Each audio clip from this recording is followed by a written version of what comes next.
This story is titled, My Parents Wanted Me to Drop Out of College to Support Their Lazy Golden Child's Big Dreams. When I refused, they came off financially. So I moved out and went no contact. Hi, everyone. Before we dive in, a quick favor. If you enjoy content like this, please hit the subscribe button. It's free, supports the channel, and makes sure you never miss out on amazing videos. All right, let's get started. Hey, everyone. So, I never thought I'd be the kind of person to share my personal stuff here.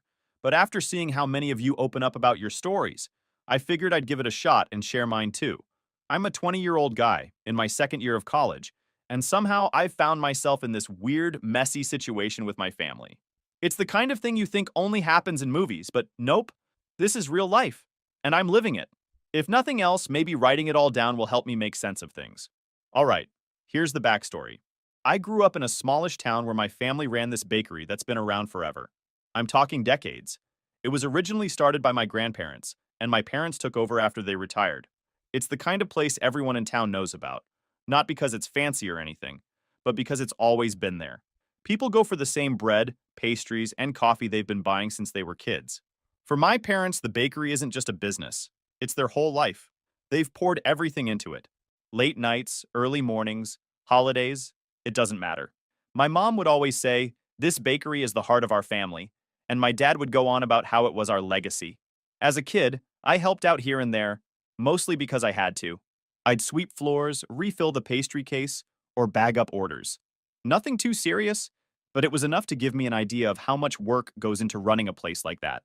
My parents would talk sometimes about how they hoped one of us, me or my younger brother, would take it over one day. Here's the thing. I never really saw myself in that role. Don't get me wrong, I appreciated the bakery for what it was, but it wasn't my dream. I didn't have the same attachment to it that my parents did.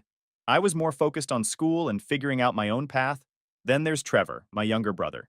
He's 18 now, but he's been the golden child since we were kids. You know the type. He could do no wrong in my parents' eyes. If he managed to clean his room without being asked, they'd act like he was the most responsible kid in the world. Meanwhile, I was expected to just handle everything without any fuss. Like, when we were younger, I'd be the one doing most of the chores around the house, while Trevor would get a pass every time. My parents would say, "Oh, he's not good at that," or "He needs more encouragement." Meanwhile, if I ever forgot to do something, I'd get a lecture about responsibility. The favoritism didn't stop there. Trevor got new gadgets for every little milestone. He passed a math test, new headphones. He got through a week of school without any issues, new video game. Me? I'd bring home good grades and maybe get a good job if I was lucky. It wasn't that I wanted stuff. It was more about how obvious the difference in treatment was. By the time I hit high school, I'd learned to just let it go. My focus was on getting into college. I worked hard, saved up what I could, and managed to get some scholarships to help cover tuition. My parents chipped in for some of it, but I also worked part-time to cover things like textbooks and groceries. When I left for college, I thought I'd finally be able to focus on myself without all the family dynamics weighing me down. And for a while, it felt like I had some breathing room. I'd come home on weekends sometimes, help out at the bakery, and then go back to campus. It wasn't perfect, but it was manageable. The thing is, every time I came home, my parents would drop little hints about the bakery. Stuff like, "It's so nice to have you here," or "You're so reliable, we don't know what we'd do without you." It was subtle, but I could tell they were planting the idea in my head.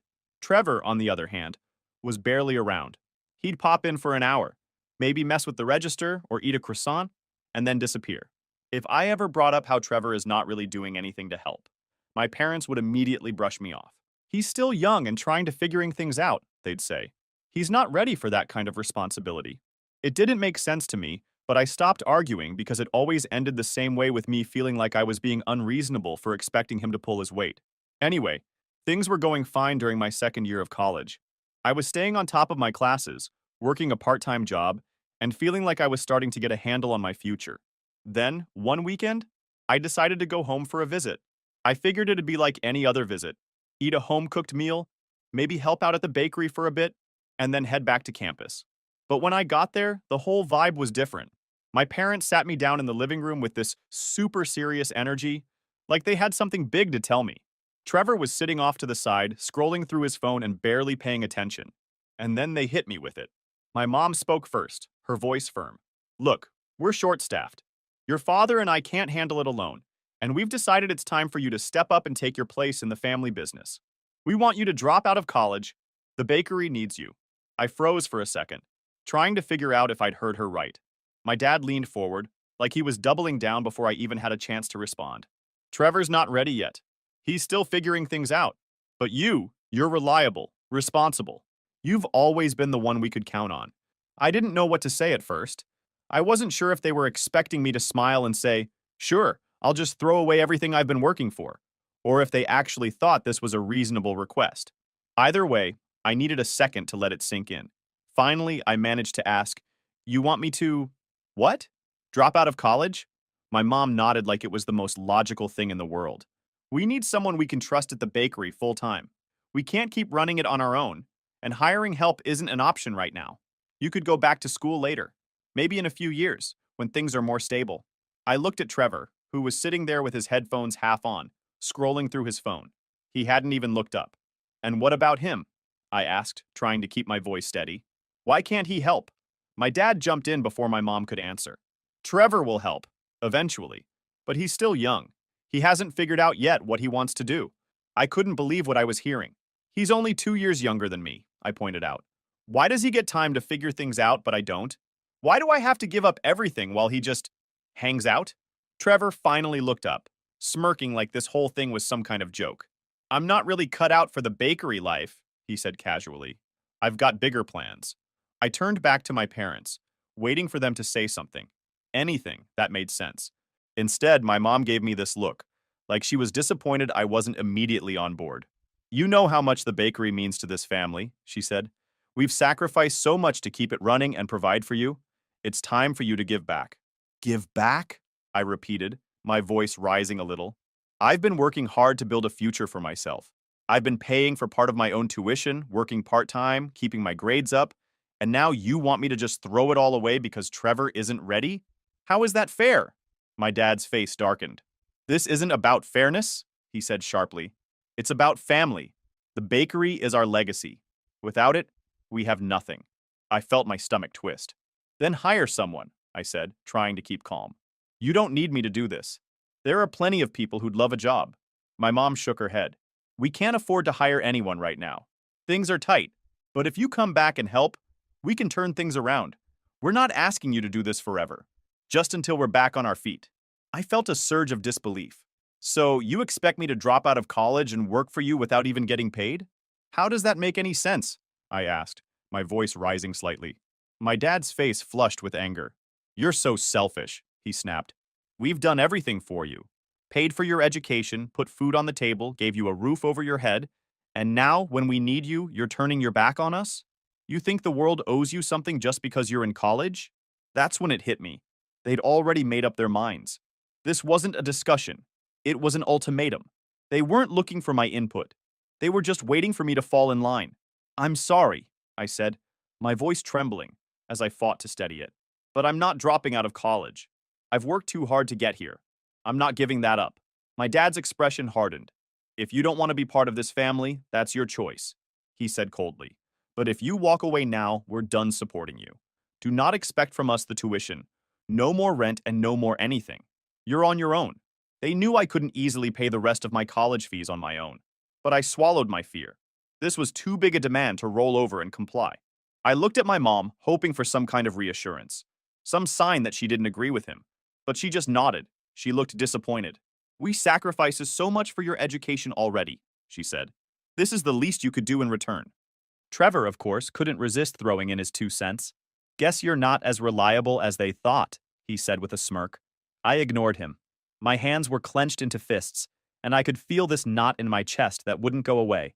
But I wasn't going to back down. I'm not dropping out, I said again, this time more firmly. The room went quiet. My dad's face was like stone, and my mom looked like she might cry. Trevor just leaned back in his chair, looking smug. Finally, my dad stood up, his voice low and steady. If you leave this house without agreeing to help, don't bother coming back, he said. I stared at him for a moment, trying to process what he'd just said. I stood up too. Fine, I managed to say, voice trembling. With those words hanging in the air, I just walked out of the house. I didn't even bother saying goodbye. My dad's cold glare followed me all the way to the door, and my mom didn't say another word. I think part of me was waiting for her to call me back, to say they didn't mean it, but she didn't. The second I stepped outside, it felt like the weight of the whole conversation hit me. My heart was racing, and my hands were shaking. I didn't really know where to go or what to do. All I knew was that I couldn't stay there, not after everything they'd just said. I ended up driving to my friend Marcus's apartment. We'd been close since high school, and he was the kind of guy you could count on when things went sideways. When I showed up at his door, he took one look at me and immediately knew something was wrong. He opened the door and stepped aside. He looked concerned about me. I walked in, dropping my bag by the couch, feeling the weight of exhaustion settle over me. Without needing much explanation, he immediately offered his support, telling me I could stay as long as I needed, his reassurance a small but much-needed relief in that moment. That night, I barely slept. My mind was racing with questions and worries. How was I going to pay for school without my parents' help? What about rent? Groceries? And what about my stuff? Most of my things were still back at the house. I couldn't just leave everything behind. The next morning, I decided I had to go back. I wasn't planning on staying long, just enough time to grab my essentials. Marcus offered to come with me, but I told him I'd be fine. I didn't want to drag him into the mess. When I pulled into the driveway, my stomach was in knots. I felt I didn't belong to that house anymore. I walked in without knocking, because I wasn't in the mood to wait for anyone to let me in. My mom was in the kitchen, flipping through some paperwork. She looked up when she saw me, her expression a mix of surprise and disappointment. "Have you come to your senses?" she asked, setting the papers down. I ignored the question and said, "I'm just here to grab my stuff." Her face fell a little, but she didn't argue. "You know, we're only doing this because we care about you," she said. I didn't respond. I just headed to my room and started packing. As I stuffed clothes into a duffel bag, my dad appeared in the doorway. He leaned against the frame, watching me like he was waiting for me to crack. I kept packing.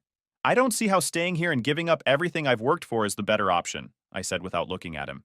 "You think you're too good for this family now?" He shot back. "It's not about being too good," I said, zipping up the bag. "It's about not throwing away my future because Trevor doesn't want to help while he has nothing to do." At the mention of Trevor, my dad's expression darkened even more. "Your brother needs time," he said sharply. "He's not ready for this kind of responsibility." "And I am?" I asked, turning to face him. "You're willing to let me give up everything, but he gets a free pass? How is that fair?" He didn't have an answer for that. Instead, he just shook his head and walked away, muttering something under his breath. As I was about to leave, Trevor finally made an appearance.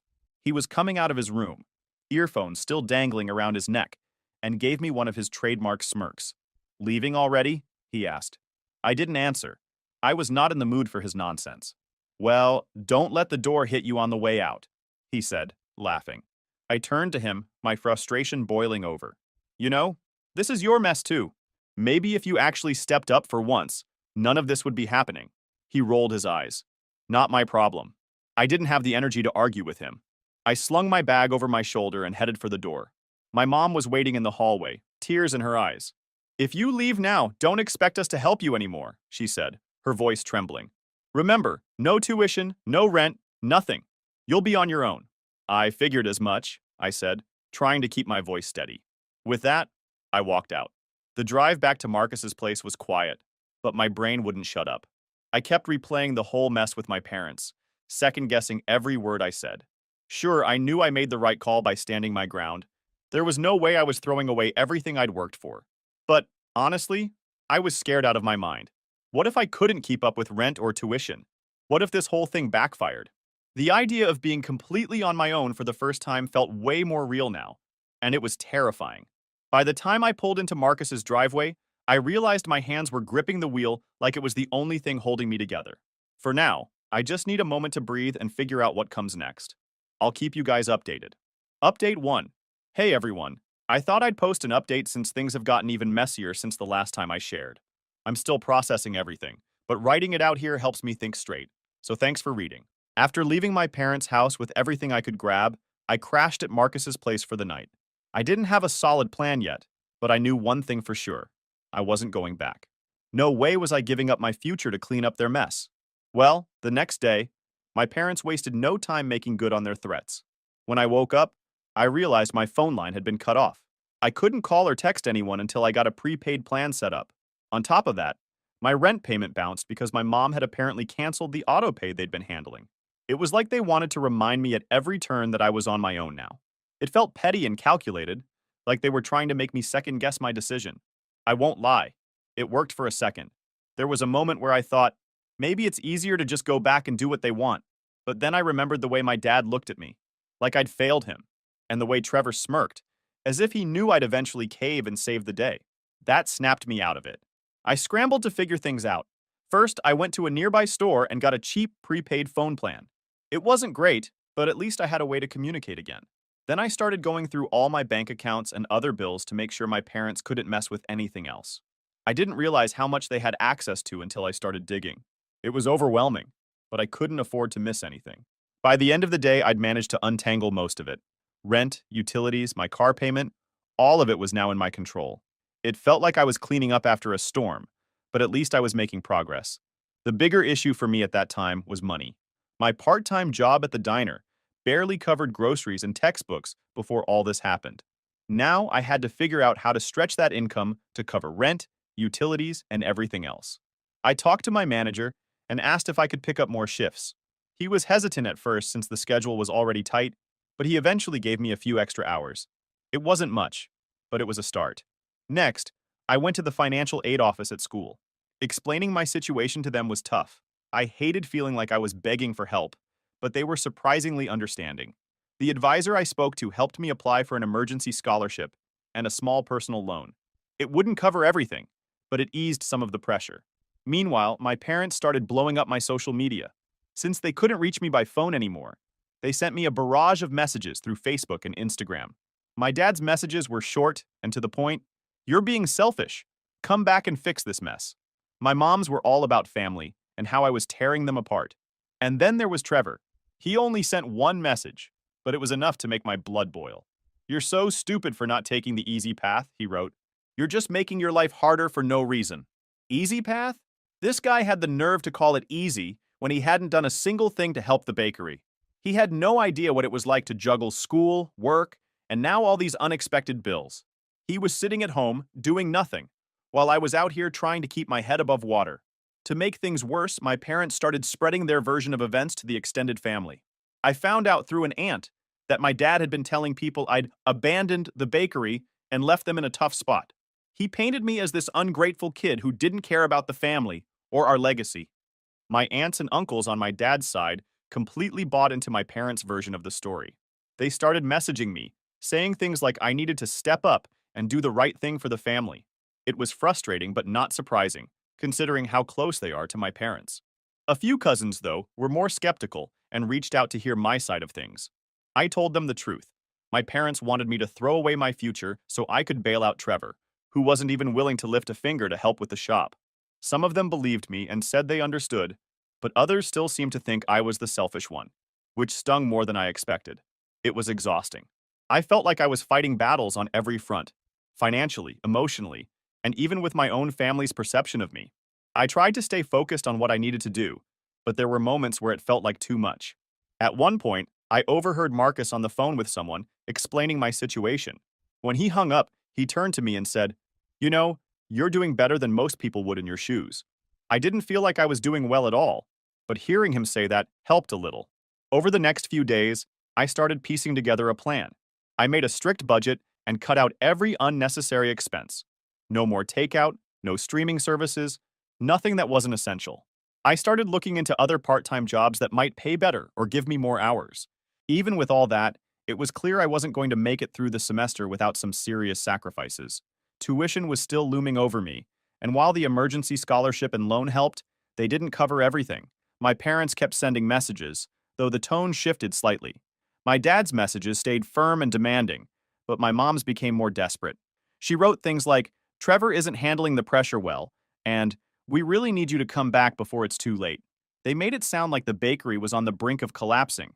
I don't know if that was true or just another manipulation tactic, but either way, it didn't change my decision. For now, I'm holding my ground and figuring things out step by step. I'll update you all again when I've got more to share. Thanks for sticking with me through this. It means a lot. Update 2. Hey guys, back with another update. Things have taken a wild turn since the last time I posted. I'm still trying to wrap my head around some of it. So, picking up where I left off last time, I was scrambling to figure out how to stay afloat after my parents completely cut me off. So far, I'd managed to sort out my rent and switch to a prepaid phone plan, and I was juggling extra shifts at the diner while trying to keep up with classes. It was rough, but I was determined to make it work. But over the past few weeks, I've been hearing more about what's going on back at the bakery, and let's just say it's not looking good. From what I've gathered through friends and people in town, the bakery is on the verge of collapsing. Apparently, my parents are struggling to keep up with everything.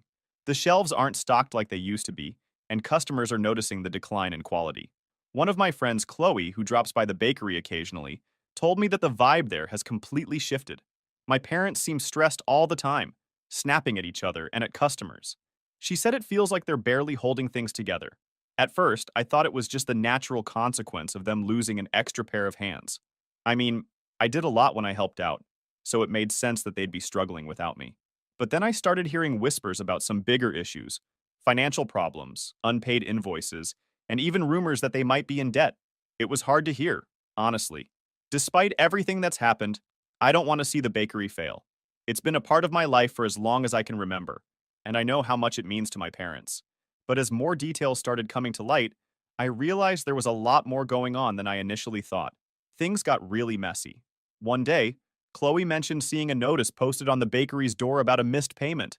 She couldn't tell what it was for exactly, but it seemed serious. That got me curious, so I started digging around a little. I didn't want to ask my parents directly, no way was I opening that can of worms, but I did some snooping online and even asked a few mutual connections if they'd heard anything.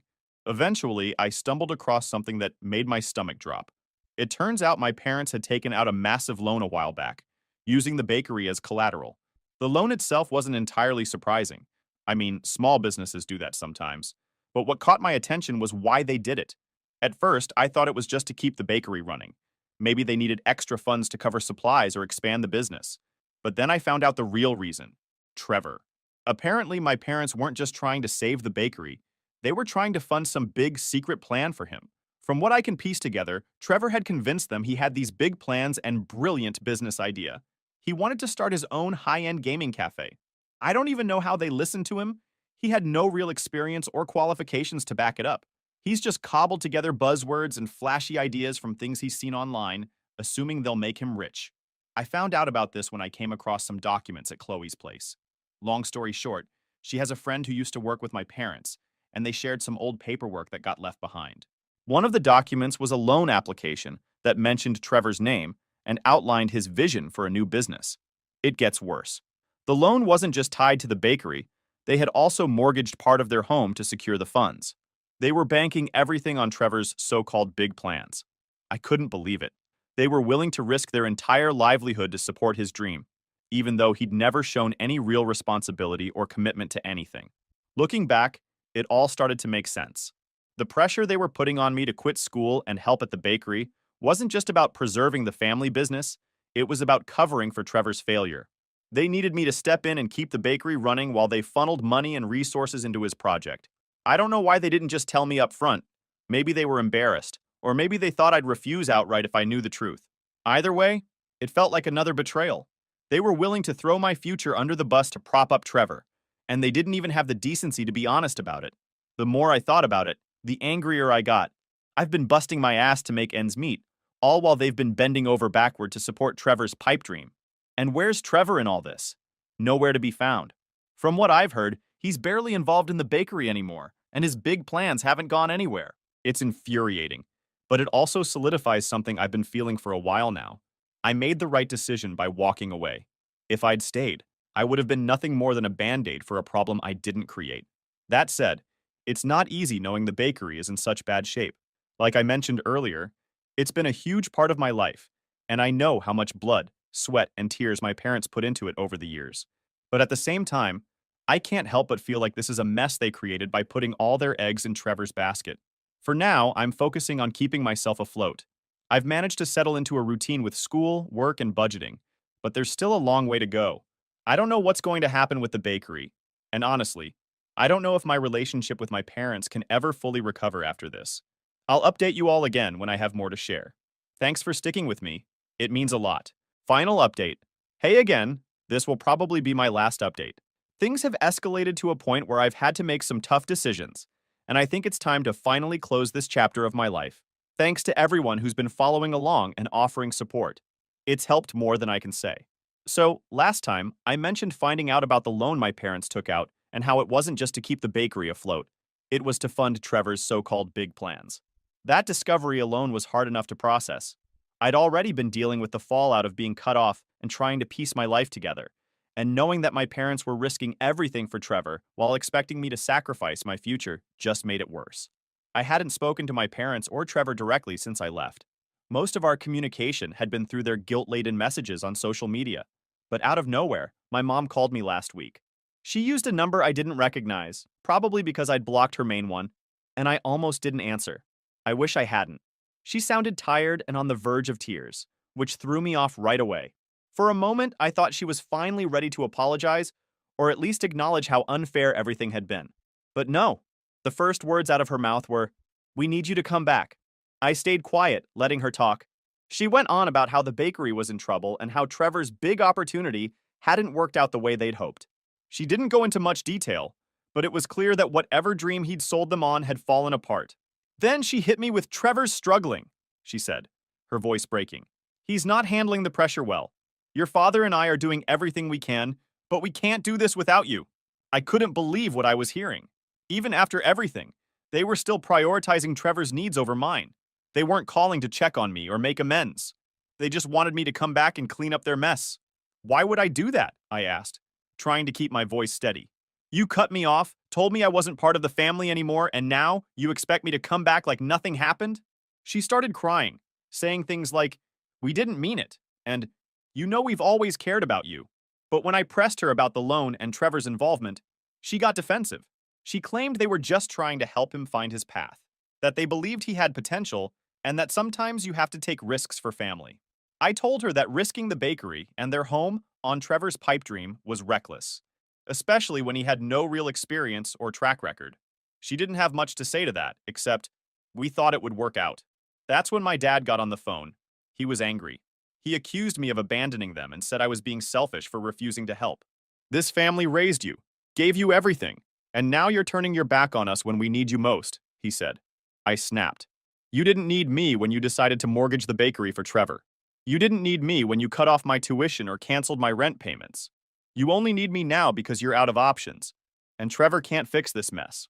My dad got even angrier, saying I had no idea how hard they'd worked or how much they'd sacrificed for the bakery, and for me. But at that point, I was done. "Sacrifice?" I said. "You're the ones who made the choice to risk everything for Trevor.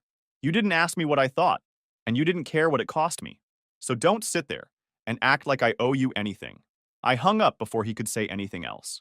The call left me shaken, but it also confirmed something I'd been avoiding for a while. I needed to cut them out of my life completely. Every interaction with them just reopened old wounds and reminded me of how little they valued me compared to Trevor. Speaking of Trevor, he sent me one last message after the call. It was a long rant about how I was letting the family down, and how he was trying his best to make something of himself. He even tried to spin it like I was the reason his plans didn't work out, saying that if I'd stayed and helped at the bakery, things might have gone differently. I didn't respond. What was there to say?